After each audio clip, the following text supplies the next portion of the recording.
За сайн байцгаана уу цэцэгт мэдлэгээний хамт олон байна. Та бүхэнтэйгээ энэ удаагийн бичлэгээр уулзж байгаадаа таатай байна. Өнөөдөр хүлээн авагчийн маань төрсөн өдөр тохиож байгаа. За хайртай ханаас нь бид бүгдээр дамжуулан хүү сайхан цэцгийн баглаг дагалдах бэлгэний хамтаар явуулсан байгаамаа. Ингээд орж баярлалцгаая.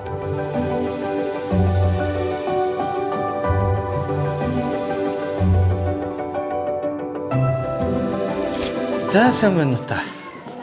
За маань цэцэгт мэдлэгээ компаниас явж байгаамаа. Тэгээ танд миний төрсөн өдрийн баяр мэнд хүргэе. За тэгээ танд энэ хүү цэцгийг дагалдах бэлэг болон шоколадын хамтаар явуулсан баг. За та хинээс гэж бодож байна? Манай нөхрөөс юм болоо. За би танд явуулсан байгаа мэдлэгийг нь уншаад өгье. Бүтээн гэсэн нэгэн хүслээрээ бүхэл амьдралаа гэрэлтүүлж яваарай. Болгоно гэсэн сэтгэлээрээ босгон өндөр амжилт руу тэмүүлж яваарай. Чамдаа маш их хайртай шүү гэдгсэн байгаа. За тэгээ нөхрөөс нь явуулсан энэ хүү гинтийн бэлэг нь бас танд таалагдж байна уу? Таалагдлаа. За хайртай маш их хайртай шүү. Бүх зүйл тусалж бас дэмждэг. Бас маш сайн артаал бол чаддагт нь бас үнэхээр их баярлалаа шүү гэж хэлмээр байна.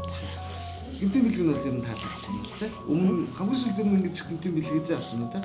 Ер нь баяр болох надад цэцэг өгдөг. За баярлалаа та сайхан баярлалаа. За танай хамт олон ч гэсэн бас баярлалаа. Ажлын өндөр амжилт хүсье. За баярлалаа.